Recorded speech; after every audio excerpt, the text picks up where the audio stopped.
estudiando al pie de la cruz. Ese es el nombre que he puesto como a los estudios que hemos estado teniendo en este tiempo. Pero para que podamos entender lo que sucedió al pie de la cruz, es necesario ir un poco más atrás y voy a pedirles que vayan a Isaías capítulo 7, Isaías 7. Y aquí hay una profecía que hace un rato leía y el Señor me ayudaba a recordar esta promesa que Dios hizo al pueblo.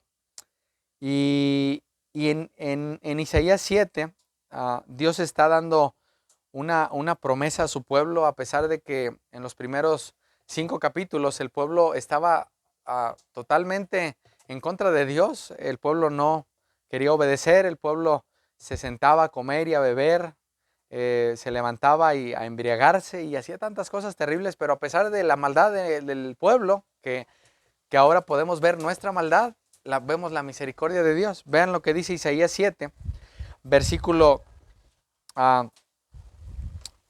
versículo 14, Isaías 7, 14. Y dice así la palabra de Dios: por tanto, el Señor mismo os dará señal. He aquí que la Virgen concebirá y dará a luz un hijo y llamará su nombre Emmanuel. Emmanuel es uno de los nombres con los cuales el Antiguo Testamento identifica a Jesucristo. Y ahí esta profecía se estaba anunciando al pueblo 800 y tantos años antes de que Cristo viniera. Pero esta promesa que se cumple cuando Cristo se encarna en María, y aún Mateo nos lo relata cómo tenía que esta Virgen María, que ahora nosotros sabemos, tener en su vientre al Dios hecho carne. Imagínense, esta mujer, esta virgen que Dios había escogido de entre el pueblo, para que ahora en su vientre pudiera tener, por la obra soberana de Dios, al Salvador del mundo, a Dios hecho carne. Y esta profecía me llama tanto la atención porque, a pesar de que el pueblo estaba en tinieblas, ese pueblo vería gran luz, y esa gran luz sería confirmada cuando Cristo viniera a la tierra. El Señor Jesucristo, sabemos que nació en un pesebre, en un lugar lleno de animalitos, y es ahí donde Emmanuel, o este nombre, se cumple, porque aunque él ya estaba en el vientre de su madre y aún Cristo siempre había existido, aquí vemos un Dios que cumple lo que promete. Él prometió que su hijo, el Hijo de Dios, vendría a esta tierra como hombre, para que ahora nosotros como hombres pudiéramos conocerle y adorarle y servirle. Es por eso que esta promesa, vean lo que dice ahí: he aquí que la Virgen concebirá y dará a luz un hijo y llamará su nombre Emmanuel. Ahora, esto es importante porque el ser humano siempre ha dado la espalda a Dios. Pero el saber que este nombre, Emmanuel, que es Dios con nosotros, ahora ya se cumplió y ahora ya Cristo hizo todo lo que tenía que hacer. Es por eso que aún Jesús dice que Él estaría con nosotros siempre. Probablemente en momentos de dificultad o de angustia o de situaciones complicadas, olvidamos que Jesús es Emmanuel, Dios con nosotros, y que Él ahora ha derramado su Espíritu Santo para que ahora tengamos al Espíritu de Dios morando en nosotros. Así que podemos decir que el Espíritu de Dios, que es una persona, ya ahora mora en nosotros, mora en nuestra vida. Él vive en nuestras vidas, para que ahora podamos recordar que lo que está escrito nos habla totalmente de Él, Emmanuel, Dios con nosotros. Y esto también llama mi atención porque para que Cristo llegara a la cruz tenía que nacer. Para que Cristo viniera a esta tierra y muriera como hombre, Él debía nacer como un hombre, porque sabemos que la paga del pecado merecía la muerte, y esa muerte únicamente la podía lograr Emmanuel, o Jesucristo, Dios con nosotros, Dios hecho carne. Llama mi atención también porque, a pesar de que cuando se anunció que Jesús había venido a la tierra, el ser humano se rebeló contra él. De hecho, dice el profeta Juan, vayan conmigo eh, a- a- a- al libro de Juan, a Juan capítulo 1, Juan 1. Llama mi atención y quiero comenzar con esta introducción Porque Juan escribe algo tan magistral que creo que nosotros no podemos entender. Este Juan es primo hermano de Jesús y, y dice lo siguiente acerca de él en el versículo 6, Juan 1:6. Hubo un hombre enviado de Dios, el cual se llamaba Juan. Este es Juan, un profeta, que el último de los profetas antes de Cristo como el profeta mayor o el profeta más importante, pero Cristo vino para anunciarle al pueblo 400 años, imagínense, pasaron 400 años en que el pueblo en tinieblas dejó de escuchar la voz de Dios. Ahora, esto llama mi atención porque probablemente nosotros cuando dejamos de leer la palabra, de orar, de congregarnos, empezamos por nuestro pecado, por nuestra miseria, a empezar a dejar de escuchar la voz de Dios. No quiere decir que Dios no hable, aún dice la palabra que los cielos cuentan su gloria, pero Juan venía 400 años después de que Dios ya no había hablado. ¿Por qué? Por el pecado, la falta de arrepentimiento del pueblo y la falta de reconocer a Dios como su Dios. Y vean lo que dice Juan 1:6. Hubo un hombre enviado de Dios, el cual se llamaba Juan. Este vino por testimonio, para que diese testimonio de la luz, a fin de que todos creyesen por él. Ahora, es bien claro porque Juan, desde que se anuncia que su madre Elizabeth estaba embarazada, y aún su padre, que era de los sacerdotes, eran ya grandes, y ellos no sabían que en su vientre estaba alguien que anunciaría la salvación que venía al mundo a través de un hombre común y corriente como es Juan. No quiero ahondar en Juan, pero Juan fue un hombre útil en las manos de Dios para anunciar de Cristo. Así que nosotros podemos decir, bueno, tal vez yo no soy el hombre más sabio o la mujer más elocuente para hablar, bueno, pero si conocemos a Cristo, tenemos todo lo que Juan tenía. Venía a hablar de Jesús. Ahora, llama mi atención porque vean el versículo 7, Juan 1:7. Este vino por testimonio, para que diese testimonio de la luz, a fin de que todos creyesen por él. Entonces Juan venía para hablar de el que venía detrás de él, que era más importante que él, pero aún decía Juan que él no era ni capaz de abrochar las agujetas de su sandalia, de su zapato, de su calzado. Más aún en esto, mis amados, el propósito de nosotros de conocer a Cristo es hablar de él. La gente crea o no crea, nuestra tarea es hablar de Cristo. ¿Qué hizo Juan? Él venía a dar testimonio de la luz. Vean el versículo 8. Juan que está escribiendo sobre Juan el profeta, primo hermano de Jesús, este Juan es un discípulo y dice en el 8, no era él la luz, sino para que diese testimonio de la luz. Entonces Juan, mis amados, Juan el Bautista no venía a hablar de él. Y este otro Juan, que es un discípulo, estaba diciendo, bueno, Juan no venía a hablar de él, Juan venía a hablar de alguien más importante que era Cristo. Poco antes está hablando de Jesús como en el principio con Dios, igual a Dios. Y aún en esto, Juan el Bautista, el propósito era, vean el versículo 8, él no era la luz, sino para que diese testimonio de la luz. Ahora, llama mi atención porque cada uno de los escritos que vemos en la Escritura nos hablan de la importancia de que el hombre se reconcilie con Dios. Ese es el propósito. El hombre está en problemas con Dios. Ahorita llegaremos un poco al pasaje que quiero centrarme, pero para que nosotros podamos entender eso, tengo que entender que estoy en problemas con Dios. Porque probablemente por cosas de este mundo hemos olvidado que lo que importa y el que importa es Cristo. Ahora, vean lo que dice aquí en Juan capítulo 1, versículo 11, perdón. A lo suyo vino, y ahora está hablando de Jesús, y los suyos no le recibieron. ¿Qué decía el profeta Isaías? Que una virgen concebiría un hijo y que ese hijo, su nombre sería Emmanuel. ¿Qué pasa cuando Jesús viene en forma de hombre, siendo Dios y siendo hombre? Que cuando Él viene, los suyos no le conocieron, dice el versículo 11, y los suyos no le recibieron. Versículo 12, mas a todos los que le recibieron, a los que creen en su nombre, les dio, ¿qué dice ahí? Potestad. ¿Cómo dice tu versión? Derecho. Les dio el derecho. Entonces, ¿no teníamos el derecho de ser hijos de Dios? No, por nuestro pecado. Pero cuando Él vino a su pueblo y su pueblo le rechazó, Él tenía en mente otras ovejas que éramos nosotros y muchas más ovejas, pero aún Él tenía en mente que habríamos ovejas de este lado de la tierra a las cuales Él venía a salvar también. Por eso dice el versículo 12, mas a todos los que le recibieron, a los que creen en su nombre, les dio potestad. Y esta es una palabra que debería llenar nuestro corazón, porque ahora tenemos el derecho, no por nada que hayamos hecho, sino totalmente por gracia que somos hijos de Dios. Les dio potestad de ser hechos hijos de Dios. Ahora, esto también es importante porque llama mi atención que en muchas ocasiones podemos perder de vista lo que Cristo vino a hacer, Emmanuel, Dios con nosotros.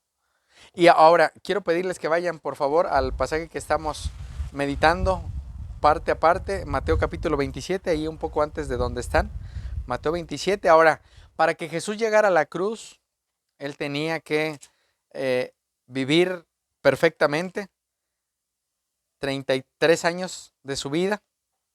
Y estos 33 años de su vida, que son los que nos describe tanto Mateo como Marcos, Lucas y Juan, de una manera particular o hechos particulares, es para que ahora nosotros podamos entender que la obediencia perfecta y la vida perfecta y la rectitud perfecta y todo lo bueno, todo lo justo se encuentra en Cristo únicamente.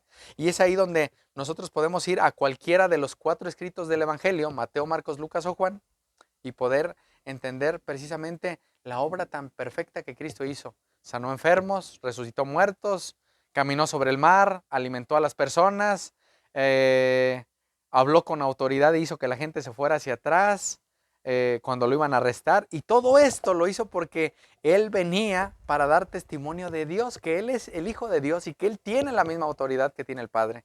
Jesús no es menos Dios que el Padre, ni tampoco más importante. Él es igual a Dios. De hecho dice Pablo a los colosenses que es semejante a Dios. Es la misma sustancia. Ahora, vean lo que dice Mateo 27, que es donde estamos meditando desde la semana pasada. Dice Mateo 27, a partir del versículo 45. Mateo 27, 45. Dice, y desde la hora sexta hubo tinieblas sobre toda la tierra hasta la hora novena. Esto nos da a entender también a nosotros que durante 3 horas, de las 12 del día a las 3 de la tarde, la tierra se oscureció. Es como si ahorita nosotros tenemos luz, pero imagínense de repente la luz del día, que era lo que vimos la semana pasada, y de repente todo se oscurece. ¿Por qué? Por el pecado nuestro, por nuestra culpa. Y dice aquí, y desde la hora sexta, desde las 12 del día, hubo tinieblas. ¿En dónde? En toda la tierra, hasta las 3 de la tarde. Cerca de la hora novena, cerca de las 3 de la tarde, Jesús clamó a gran voz, diciendo, vean esto, Elí, Elí, lama sabactaní. Esto es, Dios mío, ¿por qué me has, qué dice ahí, mis amados? Desamparado. La semana pasada veíamos esto, mas el día de hoy quiero pedirles que vayan por favor al profeta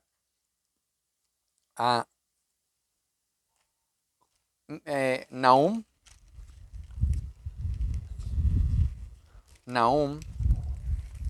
Y el profeta Nahum, quiero hacer una relación de lo que estaba sucediendo con lo que estaba pasando acá. Dios, mis amados, había enviado a Jonás a una tierra que se llamaba Nínive. No sé si recuerdan esa historia, yo creo que sí. Jonás no quiso ir, mas después de que el pez lo tragó y lo escupió en tierra, fue y obedeció.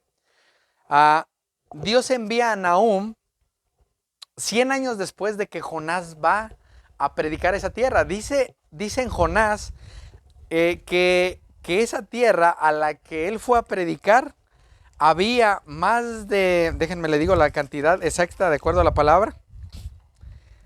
Dice 120,000 personas. No sé cuántas personas hay en La Piedad, pero en Nínive había 120,000 personas que no sabían discernir cuál era su mano derecha y cuál era su mano izquierda. ¿Se imaginan? Lo terrible del pecado, que aún no lograban entender la diferencia de su mano derecha y su mano izquierda.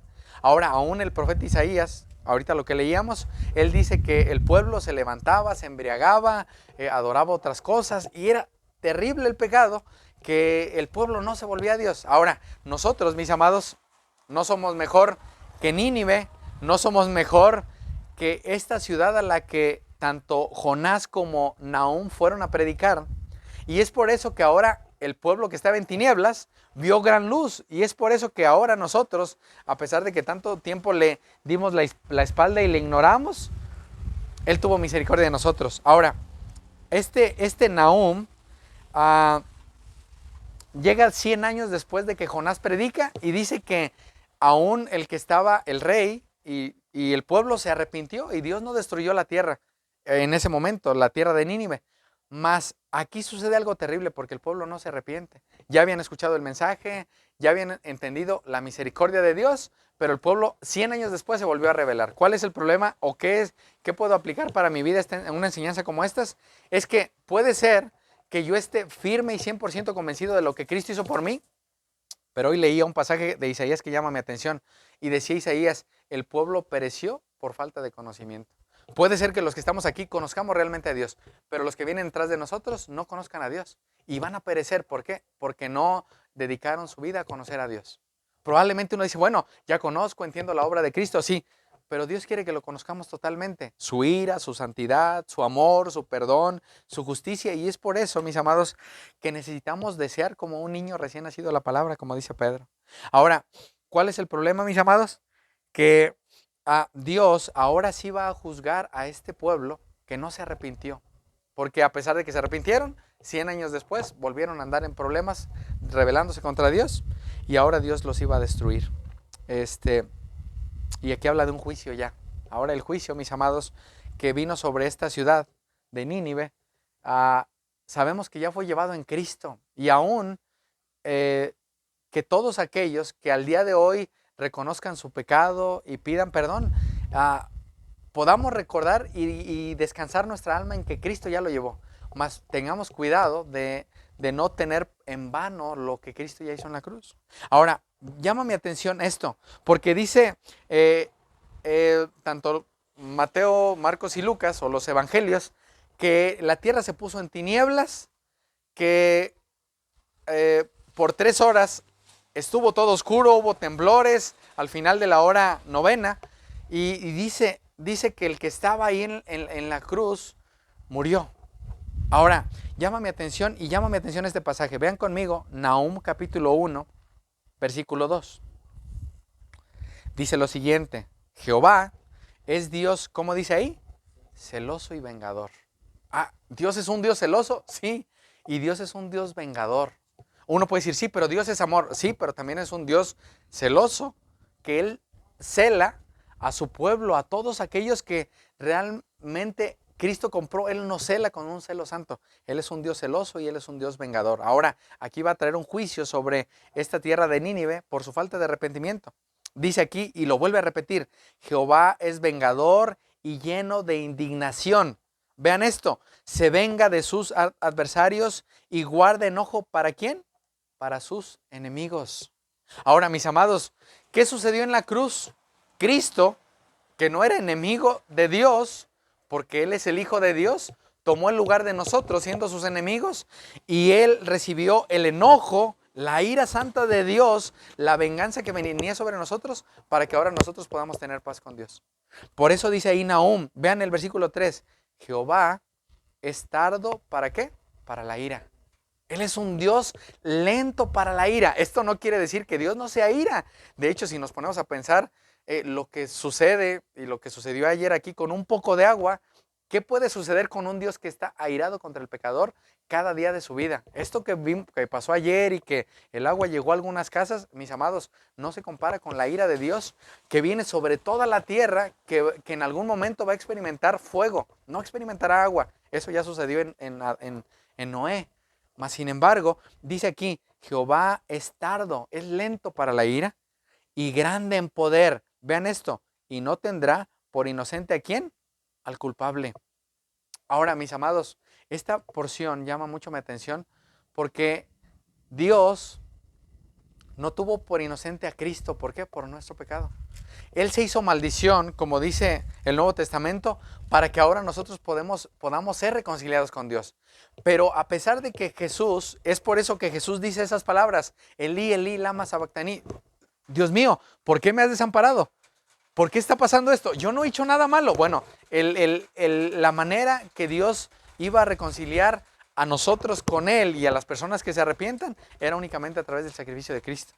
Pero esto llama mi atención porque aquí nos habla de varios atributos de Dios. Él es celoso, Él es vengador, Él es un Dios que se venga de sus adversarios, tardo para la ira, pero no dice que no sea ira. Él es tardo, Él es lento y grande en poder. Y dice aquí, y no va a tener por inocente ¿a quién? Al culpable.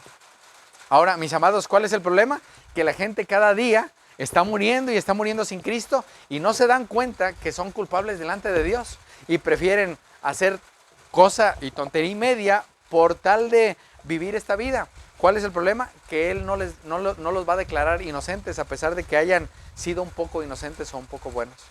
Ahora, esto llama mi atención porque el profeta Nahum, que es mandado a predicar el juicio que venía a Nínive, él les habla, mis amados, de un Dios que es misericordioso, que es lento en enojarse, pero Él no va a dar por inocente al culpable. Ahora, si regresamos a Mateo 27, vayan conmigo ahí. En Mateo 27 llama mi atención porque nos narra lo que experimenta Cristo en la cruz. Y dice aquí, en el versículo 45 y 46,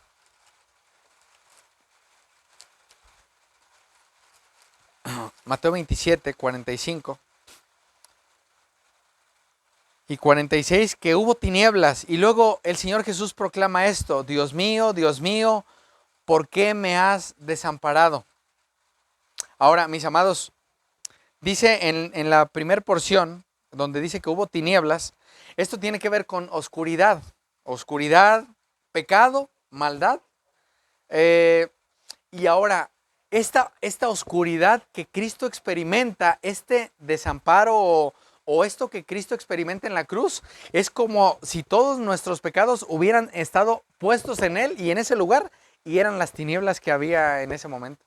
Eso es lo que experimenta la gente que muere sin arrepentirse y creer en Cristo. Eso experimentará tinieblas. Llegarán a un lugar donde no habrá manera de que ellos encuentren paz, encuentren gozo, encuentren descanso. ¿Por qué? Porque ellos abrirán los ojos en el infierno, sabiendo de que sus pecados nunca hubo un arrepentimiento en ellos. Nosotros les pudimos hablar, la gente les habló, les llamaron al arrepentimiento. ¿Qué hizo Juan? Juan les dijo, vuélvanse. ¿Qué hizo Jonás? Jonás va con el pueblo y le dice, arrepiéntanse. ¿Qué pasó con Noé cuando se destruyó la tierra con agua? Jonás les decía, va a llover sobre la tierra. Ellos no creían. ¿Cuál es el problema? Que ahora nosotros podemos estar diciéndole a la gente, oigan, arrepiéntanse, vuélvanse a Dios, crean en Cristo. Y ellos, mis amados, cuando abran los ojos en el infierno, ellos abrirán en un lugar donde dice la Biblia que habrá tinieblas. La ira de Dios en ese lugar eterna. Ahora, mis amados, el que nosotros ahora podamos experimentar este descanso aquí en la tierra de que sabemos que ya no hay más castigo sobre nosotros, es por pura gracia de Dios.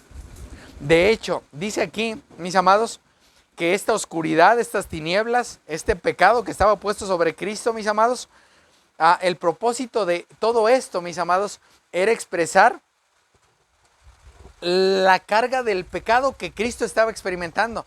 Y, mis amados, es en Cristo donde ahora nosotros podemos encontrar un sustituto perfecto. Porque, mis amados, el ser humano cada día está experimentando muchas dificultades, pero creo que ni se imagina, creo que ni a nosotros nos pasaba por la mente que al morir sin Cristo íbamos a experimentar tinieblas, oscuridad, tormento, soledad. Mis amados, va a ser terrible lo que venga sobre las personas que no se arrepientan. Ahora, mis amados, el que Cristo haya sido hecho ofrenda por el pecado y haya sido hecho maldición por nosotros y haya soportado en su persona, mis amados, la justa ira de Dios, es para que ahora, mis amados, nosotros podamos dar a conocer a las personas el problema en el que están con Dios. Así como Nahum viene a predicar al pueblo que ya le habían predicado en una ocasión. Bueno, nosotros creo que día tras día Dios pone personas en el trabajo, en la casa, en nuestra familia, a nuestro alrededor, que Dios les da una oportunidad más. Arrepiéntete de tus pecados, vuélvete a Dios. La ira de Dios está sobre ti. Cristo ya recibió. Ahora, mis amados, cuando nosotros anunciamos el juicio que viene sobre ellos y les damos la buena noticia del evangelio, de lo que Cristo ya hizo, nosotros podemos descansar porque estamos siendo enviados por Dios para anunciar a la gente lo que viene sobre ellos. Si se arrepienten, si no se arrepienten, ya no es nuestro problema y no podemos hacer nada. No podemos hacer que la gente se arrepienta. Sí tenemos que dar el mensaje y decirles, oigan, Jesucristo ya pagó. Pero tú tienes que volverte a Dios, tú tienes que pedirle perdón por tus pecados. Ahora, mis amados, ese terrible momento en el cual Dios carga el pecado de todos nosotros y lo muele hasta lo sumo, como dice Isaías, Dios quiso quebrantarlo y Él lo sujeta a padecimiento, es para que ahora nosotros podamos experimentar que nosotros, que ya estamos en Cristo, no vamos a experimentar ese padecimiento. ¿Por qué? Porque Cristo ya lo llevó. Él experimentó esas tinieblas, esa oscuridad, ese pecado que estaba ahí sobre Él puesto para que ahora nosotros podamos experimentar paz con Dios. Y que ahora nosotros podamos decir, Dios, gracias, porque como dice el profeta Oseas, nos amó de pura gracia. No había nada bueno en nosotros. No había rastros de bondad en nuestra vida sin Cristo. Probablemente hacíamos cosas buenas, pero lo único que había en nosotros eran tinieblas. Era muerte, engaño, cosas terribles, y Dios nos amó de pura gracia. Y esas tinieblas que son puestas ahí, que toda la tierra, dice lo que sucede, dice Mateo, de lo que sucede en la cruz, ya fueron puestas sobre Cristo para que ahora nosotros podamos andar en luz. De hecho, llama mi atención Pablo, porque Pablo dice, vístanse del nuevo hombre. ¿Qué tenemos que hacer? Despojarnos de la vieja naturaleza que está viciada, que día tras día nuestra naturaleza humana está inclinada a cometer pecado.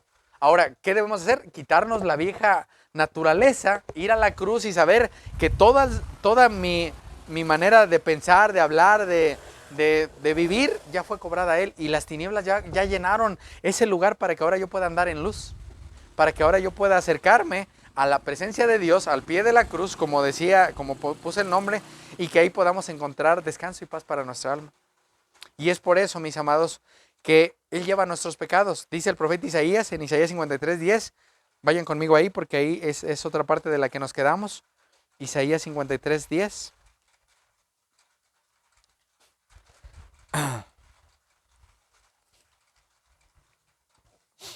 Dice el profeta Isaías, con todo eso, después de que Él fue angustiado, fue afligido, a pesar de que nos descarriamos, todo lo que estamos viendo hace 2-3 semanas, dice el versículo 10, con todo eso, Jehová quiso ¿qué? Quebrantarlo. ¿Sujetándole a qué? A padecimiento. Así que mis amados, Dios quiso de una manera perfecta, por amor a nosotros y por su propia gloria, quebrantar a su propio Hijo. Aplastarlo, molerlo, a darle el castigo que tú y yo merecíamos para que ahora nosotros ya no tengamos esa pesada carga de nuestro pecado y que ahora nosotros podamos ser libres. Y es por eso, mis amados, que ese sustituto, que es el Hijo eterno de Dios, fue desamparado, fue abandonado, como dicen algunos hermanos. No que ahora, esto es importante, mis amados, el que Cristo haya experimentado esta oscuridad por el pecado nuestro, esta ira de Dios santa, mis amados, fue un momento, dice ahí, que Él experimentó el abandono o el desamparo del Padre, que creo que estuve buscando en muchos hermanos de qué manera clara podíamos explicarlo. Mas sin embargo, mis amados, Él experimentó el desamparo o el abandono, Él experimentó toda la ira para que ahora nosotros podamos estar refugiados en Él.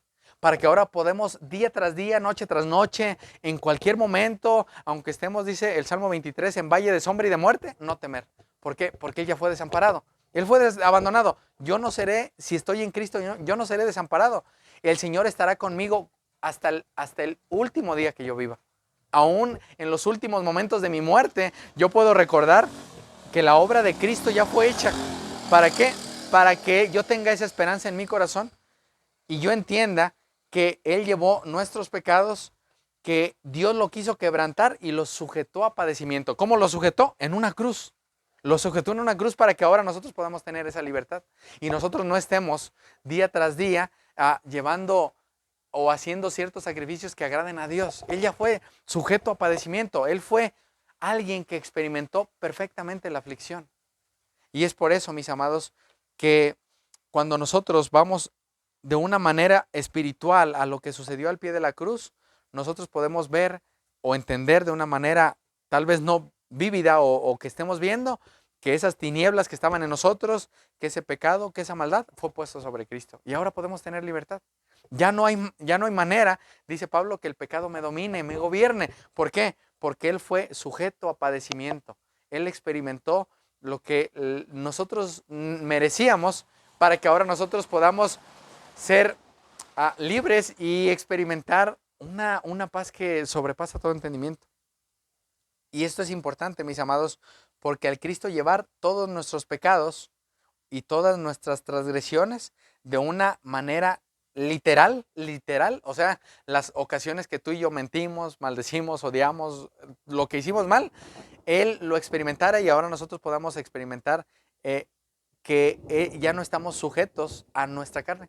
Ya la carne no nos domina. Por eso dice Juan que todo aquel que practica el pecado no es de Dios. ¿Cómo puedo examinar si yo estoy caminando con los ojos puestos en Cristo? Si he sido libre del pecado. Si el pecado ya no tiene dominio sobre mí. Si yo digo, bueno, antes yo maldecía, mentía, engañaba, pero ahora ya no tengo esa necesidad de hacerlo. Y es ahí donde yo puedo experimentar un nuevo corazón. ¿Por qué? Porque ya no hay más dominio del pecado sobre nosotros. La carne ya no tiene dominio sobre nosotros. De cierta manera hay una lucha con el pecado, pero no es algo que nos sujete. Cristo fue sujeto. Él ya experimentó eso, sujetándole a padecimiento. Tiene que ver con eso, para que ahora nosotros podamos tener esa libertad. Y ahora, mis amados, es por eso que Pablo dice en Gálatas que andemos en el Espíritu, que seamos guiados por el Espíritu. ¿Cómo? Yendo a la cruz y sabiendo que ahí fui rescatado y sabiendo que ahí la sangre de Jesús fue derramada y que Él experimentó todo eso para que ahora yo pueda ser guiado y pueda andar en el Espíritu. Ahora, regresen por favor a Mateo 27. Mateo 27. Entonces, mis amados, llama mi atención lo que decía Nahum, porque él dice que Dios, mis amados, Dios va a dar justa retribución a un pueblo. Ahora, mis amados, es ahí donde ahora nosotros tenemos esa provisión. Es ahí donde Dios, que sigue siendo alguien vengador, lleno de indignación, que no va a guardar su enojo, ¿se imaginan? Ahora, ¿por qué con nosotros sí? Porque Jesús, que es su ofrenda, hizo lo que nosotros no podíamos hacer, que es vivir perfectamente para que al momento de llegar a la cruz, Él dijera, Francisco, Emma, Carmelita, Omar, todo aquel que venga a mí, no lo voy a echar fuera, porque yo voy a pagar su deuda, sus pecados. Y es ahí, mis amados, donde podemos experimentar que esa indignación que venía sobre mí, que es esa venganza que venía sobre mí, ese enojo que estaba sobre mí, fue aplacado en Cristo. Ya no hay más castigo. Ya puedo el día de hoy respirar y decir gracias, Señor, porque sé que, dice más adelante, Habacuc, aunque la higuera no florezca y en las vides no haya frutos, aunque le estemos pasando terrible, sé que lo que Cristo experimentó en la cruz no se compara con lo que yo voy a experimentar. No se compara la muerte de nuestros padres, la muerte del esposo, de la esposa, de los hijos, de un hermano en la iglesia. No se va a comparar con la vida eterna. Ahora, mis amados, es ahí donde si ya la oscuridad y las tinieblas que estaban sobre nosotros fueron cobradas a Cristo, el pecado fue cobrado allá, nosotros podemos dar gracias a Dios porque ahora somos libres. Y a pesar de que podemos decir como Pablo, miserable de mí, ¿quién me librará de este cuerpo de muerte? Podemos dar gracias a Dios por Jesucristo, el día de hoy. Ahora, mis amados, Él es un Dios tardo para la ira. Es por eso que las personas siguen con vida el día de hoy, porque Él es un Dios tardo para la ira. Y dice, mis amados, que Él viene de una manera terrible sobre todo aquel que no se arrepiente. Ahora, cuando nosotros estamos al pie de la cruz, vean lo que dice ahí Mateo 27, que es el pasaje donde quiero centrarme un poco más. Dice el escrito de Mateo lo siguiente, versículo 46, Mateo 27, 46. Dice, algunos de los que estaban allí decían, perdón, sí, el 47, perdón. Algunos de los que estaban allí decían al oírlo, a Elías llama este. Elías era un profeta. Y al instante, corriendo uno de ellos, tomó una esponja, la empapó de vinagre y poniéndole en una caña le dio a beber.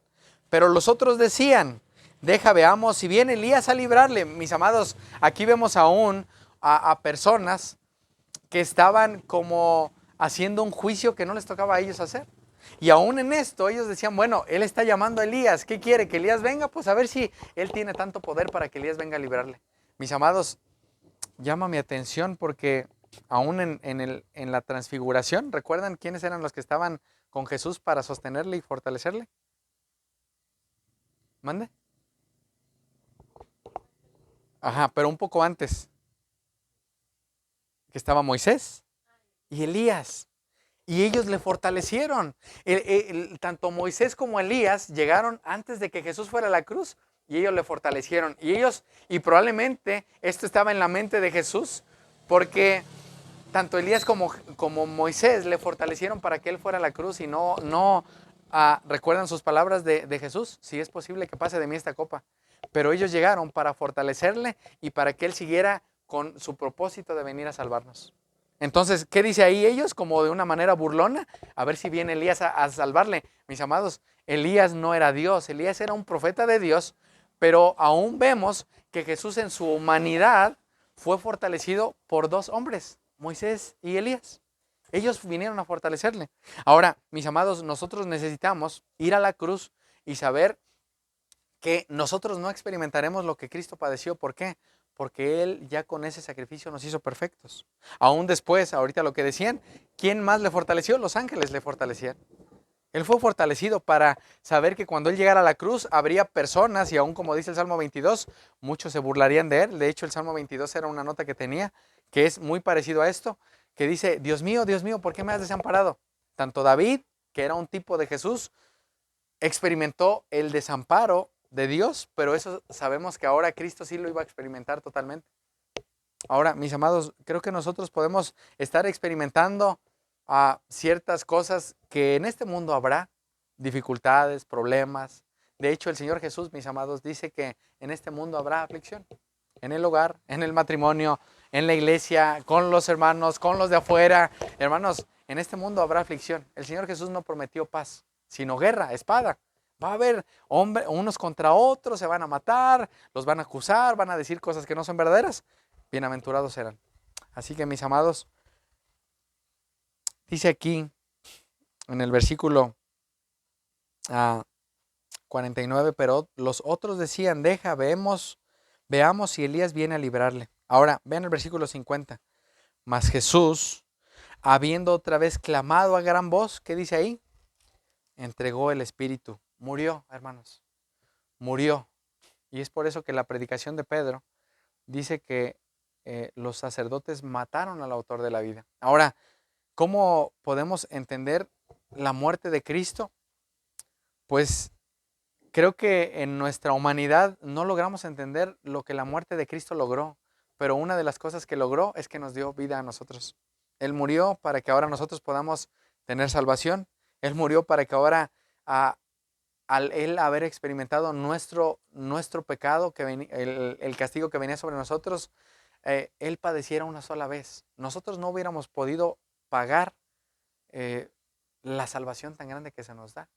Pero el que Cristo muriera, dice aquí el versículo 50, entregó el Espíritu, habiendo otra vez clamado a gran voz. Mis amados, el que Cristo hubiera clamado a gran voz era porque Él había consumado la obra de salvarnos.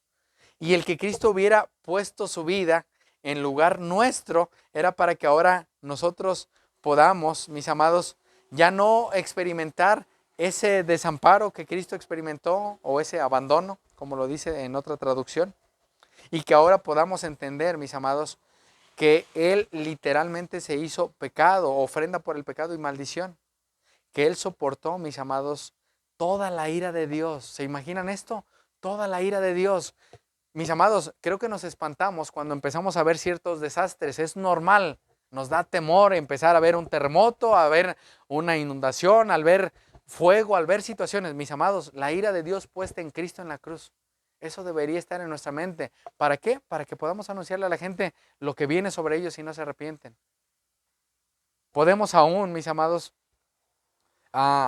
creo que experimentar, quedarnos sin posesiones, sin casa, sin salud. Eso será algo que sucederá probablemente. Muchos hermanos nuestros, hermanos, están experimentando que se quedan sin familia, matan a su esposa, a sus hijos. En otros lugares del mundo los meten a la cárcel, los torturan. ¿Por qué? Por hablar de Cristo. ¿Cuál es nuestro problema, mis amados? Que tenemos muy en poco los sufrimientos de Cristo. Y la realidad es que no queremos sufrir. Así que, mis amados, Él llevó nuestros pecados, Él cargó nuestras transgresiones. Así que, mis amados, aquella carga real y literal, mis amados, que experimentó en la cruz y al cual llegó a entregar su espíritu, era para que ahora nosotros podamos tener al Espíritu Santo y podamos tener vida. Estábamos muertos, mis amados. Era una condición terrible la que estaba en nuestras vidas.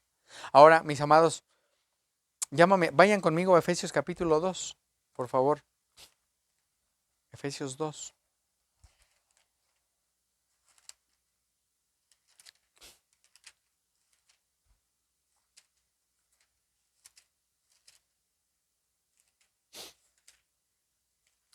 Efesios 2, allá adelantito de donde estamos. Y Efesios 2, mis amados, dice el versículo 12, Efesios 2, 12. Dice lo siguiente: en aquel tiempo estaban sin Cristo, alejados de la ciudadanía de Israel y ajenos, esta palabra, hermanos, ajenos a los pactos de la promesa, sin esperanza y sin ¿qué? Sin Dios en el mundo. Mis amados, quiero que hagamos solo memoria, no que volvamos a Egipto, pero que hagamos memoria cómo era nuestra manera de vivir cuando estábamos sin Cristo. ¿Cuál era nuestra manera? Dice aquí que estábamos sin esperanza y sin Dios en el mundo.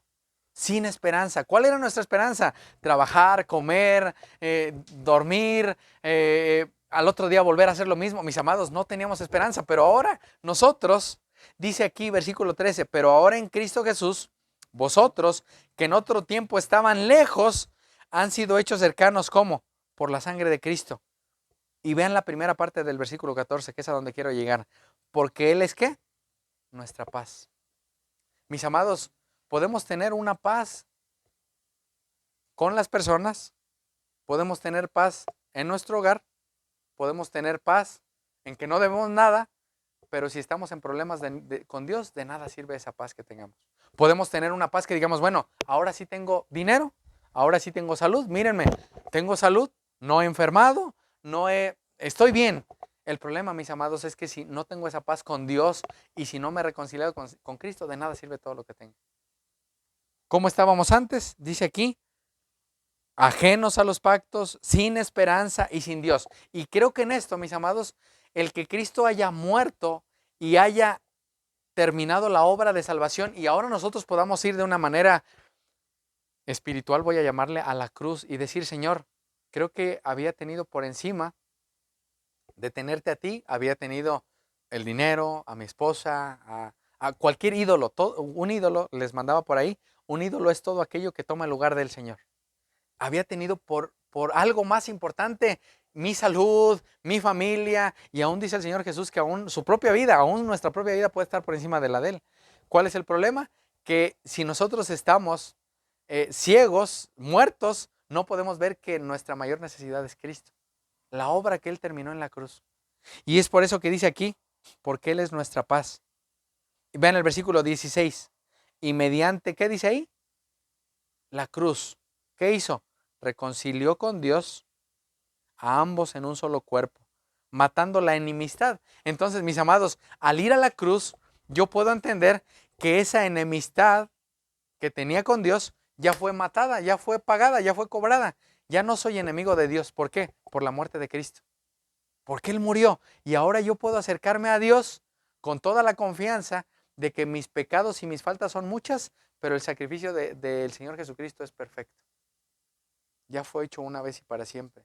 Y es por eso, mis amados, que el Señor Jesucristo tuvo que ser desamparado o abandonado, como dicen algunas otras traducciones, que el Señor Jesucristo tuvo que pagar esa enemistad que teníamos con Dios. Y ahora, mis amados, mediante la cruz, ¿qué hizo? Nos reconcilió con Dios. Ahora, mediante la cruz, hizo una reconciliación, mis amados, perfecta, en la cual tú y yo, al momento de ir al cielo, a pesar de que el último día de tu vida, tú y yo hayamos pecado con un pensamiento, con una palabra, si Cristo ya nos reconcilió, ya no hay manera de que Él se eche hacia atrás y diga, no, no te salvé. Él nos recibirá. A pesar de que el día de hoy tú y yo hayamos pecado de alguna manera, Él dice, vengan a mí, acérquense a mí, vuélvanse a mí, vuelvan a su primer amor. Recuerden el sacrificio que hice por ustedes. Mis amados, ¿cuál es el problema nuestro? Que el pecado va endureciendo nuestro corazón al grado, como el pueblo que les platicaba de Nínive, que pasaron 100 años y ellos dijeron, bueno, creo que ya podemos seguir viviendo igual, vamos a pecar, vamos a hacer lo que queramos. ¿Qué pasó 100 años después de que Jonás llegó a ese lugar? Nínive fue destruida y esa ciudad fue, podríamos decirle, aniquilada porque nadie más volvió a construir ahí. Si vemos algún registro en internet, esa ciudad nadie más volvió a construir en ese lugar. Ahora, mis amados, el Señor día tras día nos está llamando a que nos volvamos a Él. Y que aún y a pesar del día de hoy, si no hemos leído, si no hemos orado, si estamos en enemistad con alguien, si no hemos hecho algo que Dios me llame a hacer, el día de hoy que lo hagamos, mis amados, el Señor es el mismo ayer, hoy y siempre. Cristo ya hizo el sacrificio. ¿Qué tenemos que hacer? Volvernos a Él y clamar a Él por misericordia. Vamos a terminar en esta noche. Mi Dios, en esta noche te damos gracias por tu gracia.